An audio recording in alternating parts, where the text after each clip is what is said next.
Assalamualaikum warahmatullahi wabarakatuh. Halo sahabat semuanya, kali ini kita lanjut lagi dengan pembahasan kita tentang parts of speech atau kelas kata bahasa Inggris. Parts of speech yang sekarang yaitu tentang verbs atau kata kerja. Baik sahabat semuanya, verbs atau kata kerja adalah kata yang bersifat melakukan kegiatan atau tindakan.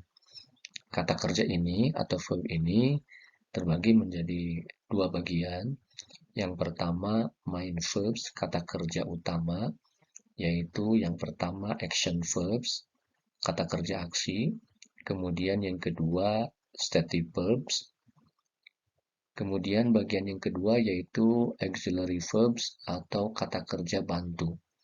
Yaitu diantaranya yang pertama, auxiliary verbs of be, dan auxiliary verb of modals.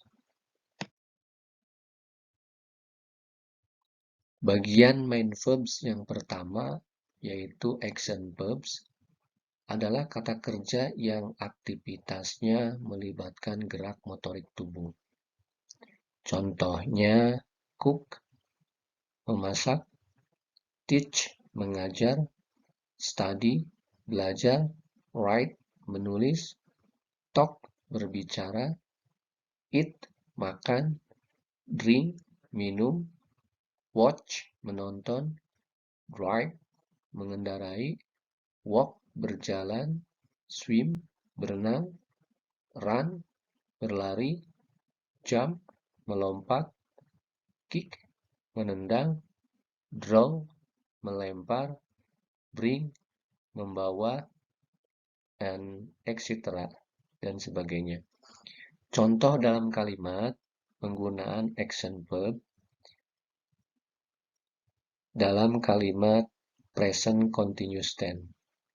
My mother is cooking in the kitchen now. Yang kedua, dalam kalimat present tense. Mr. Tony teaches English on Monday and Friday. Main verb atau kata kerja utama yang kedua yaitu stative verbs adalah kata kerja yang tidak melibatkan aktivitas gerak atau motorik tubuh. Kata kerja stative verb ini berkaitan dengan thoughts, pemikiran, emotions, emosi, sense, perasaan, possession, kepemilikan. Nah, contoh berikut yang hubungannya dengan pemikiran atau thoughts: understand, mengerti, agree, setuju, know, mengetahui, think, berpikir, believe, percaya. Kemudian hubungannya dengan emosi atau emotions: want, ingin, need, membutuhkan, hate, benci, like, suka, appreciate, mengapresiasi, dan prefer. Kemudian yang kaitannya dengan perasaan atau sense: hear, mendengar, look, see, melihat, sound, kedengarannya, smell, mencium, taste, merasa. Kemudian yang terakhir hubungannya dengan possession atau kepemilikan, yaitu own, memiliki, belong, termasuk, have atau possess, memiliki, include, termasuk, and contain. Penggunaan kata kerja stative verb dalam kalimat yaitu setelah subjek. I understand about the material. Kata understand merupakan contoh stative verb kata kerja stative yang hubungannya dengan pemikiran. Nah, ini posisinya setelah subjek I understand about the material. Dan kata kerja stative verb ini tidak bisa digunakan dalam kalimat continuous atau sedang berlangsung. Contoh, I am understanding about the material. Nah, ini tidak bisa seperti itu. Karena kata kerja stative verb ini tidak bisa ditambahkan ing. walaupun kalimatnya itu sedang berlangsung atau seperti kalimat continuous. Jadi yang betul adalah I understand about the material.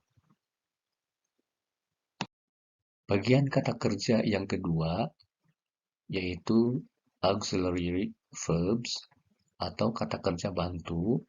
Yang pertama, auxiliary verb of be, kata kerja bantu be. Contohnya, to be, am, is, are. Nah, ini untuk present continuous tense. Jadi, to be ini membantu kata kerja dalam kalimat present continuous tense.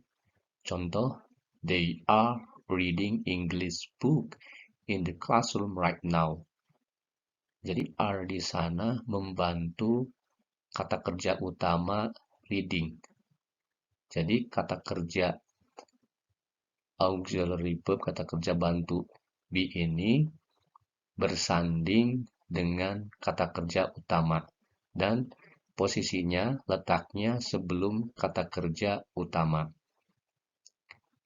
Contoh berikutnya, to be bentuk past yaitu was, were dalam past continuous tense. I was watching a horror movie when she called me last night. Kata was ini merupakan auxiliary verb of be, kata kerja bantu to be, bentuk past dalam past continuous tense. Kata was ini bersanding dengan kata kerja verb ing, sehingga letaknya sebelum kata kerja utama, yaitu watch, watching.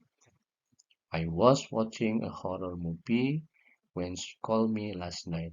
Saya sedang menonton film horor ketika dia menghubungiku tadi malam. Kemudian yang berikutnya yaitu be dalam future continuous tense.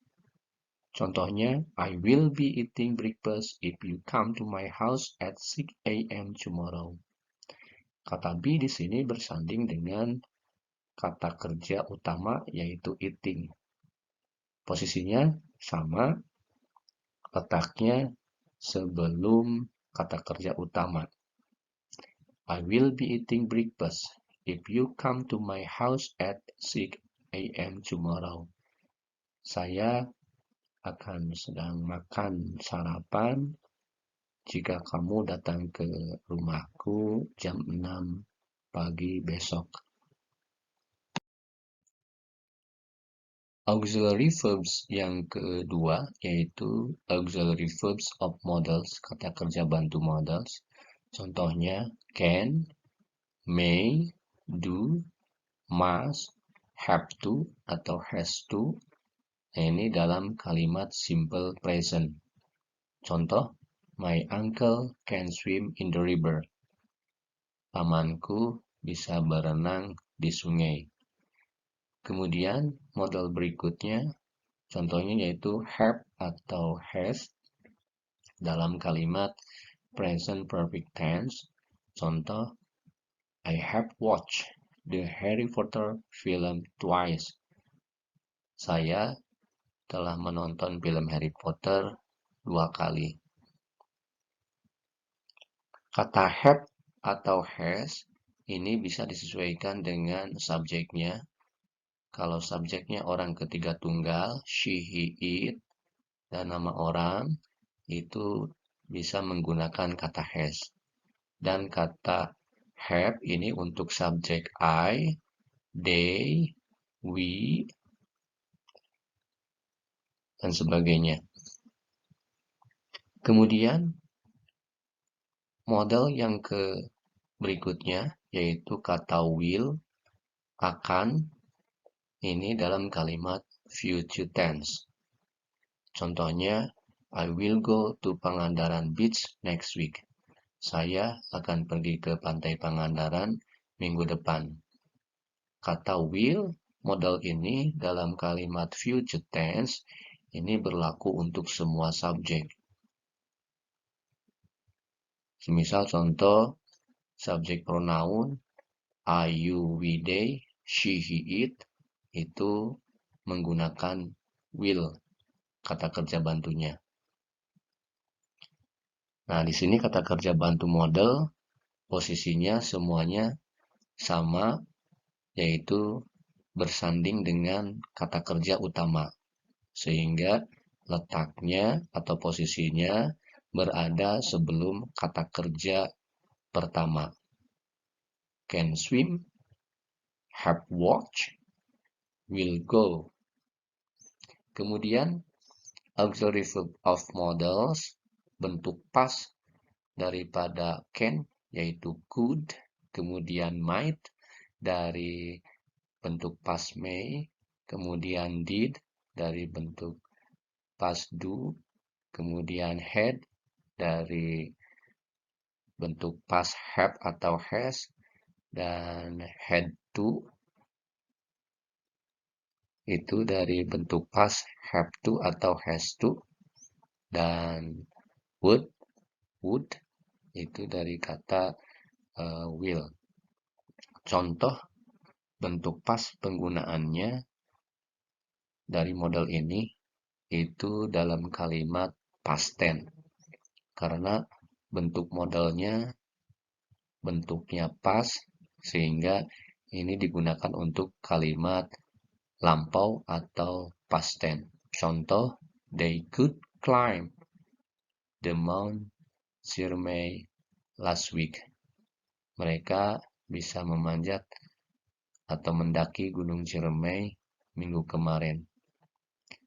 Could di sini bentuk pas daripada model scan ini posisinya sebelum kata kerja utama yaitu climb. Sehingga dalam kalimat past tense, walaupun kalimatnya lampau, harusnya kedua kata kerja utamanya, namun di sini modelnya sudah pas bentuknya, sehingga kata kerjanya menggunakan kata kerja yang pertama karena sudah terwakili dengan kata could, bentuk lampau daripada kata can. They could climb the Mount Ciremai last week. Kemudian berikutnya basic forms of verb atau bentuk dasar kata kerja. Yang pertama regular verb, kemudian yang kedua irregular verb. Regular verb ini kata kerja beraturan. Kenapa beraturan? Karena verb kedua dan verb ketiga itu berakhiran ed. Contoh dari kata kerja study, belajar, verb satunya study, bentuk pasnya atau verb 2-nya studied, dan verb 3-nya studied. Nah, ini verb 2 dan verb 3-nya berakhiran ed. Kalau untuk present participle atau verb ing, ini kata kerjanya ditambahkan ing. Contoh study jadi studying. Kemudian untuk to infinitive, yaitu to study. Contoh berikutnya close. Close, bentuk verb keduanya close, verb tiganya close. Verb satunya water, watered, watered. Nah, itu kata kerja beraturan, bentuk verb kedua dan verb ketiganya beraturan, yaitu berakhiran ed dari verb pertamanya. Kemudian berikutnya adalah irregular verb, kata kerja yang tidak beraturan. Disebut kata kerja tidak beraturan karena ketiga kata kerja, verb 1, verb 2, dan verb 3, ini berbeda ketiganya. Contoh dari kata go, pergi, verb satunya go, verb keduanya went, dan verb ketiganya gone. Dan ini ketiganya berbeda, tidak sama dengan regular verb yang ada ed-nya di belakangnya. Dan ini nggak bisa ditambahkan ed untuk irregular verb. Semisal go jadi goed, verb 2, verb 3 jadi goed. Ini tidak bisa. Ini sudah menjadi kaidahnya, tata bahasanya. Untuk go itu merupakan irregular verb, kata kerja yang tidak beraturan. Jadi verb satunya go, verb duanya went, dan verb tiganya gone. Kalau untuk present participle, verb ing itu sama, yaitu kata kerja go ditambahkan ing jadi going. Kalau to infinitive sama juga, to ditambahkan base verb yaitu to go. Contoh irregular verb berikutnya yaitu write, menulis. Verb 1 write, verb 2 wrote, verb 3 written. Dan berikutnya dari do, mengerjakan. Do, verb 1, verb 2-nya did, verb 3-nya done. Nah, ini yang membedakan antara irregular verb dan regular verbs ya. Kata kerja irregular verb, kata kerja yang tidak beraturan. Ketiga kata kerja itu, verb 1, verb 2, dan verb 3 itu berbeda. Nah, itulah beberapa contoh dari kata kerja regular verb dan irregular verb, dan kita bisa eh, mengidentifikasi atau melihat apakah itu kata kerja regular verb atau irregular verb, yaitu dengan kita melihat kata kerja tersebut di dalam kamus. Demikianlah penjelasan tentang kata kerja. Sampai jumpa lagi dengan pembahasan berikutnya pada kelas kata bahasa Inggris atau Pass of Speed. Demikianlah. Wassalamualaikum warahmatullahi wabarakatuh.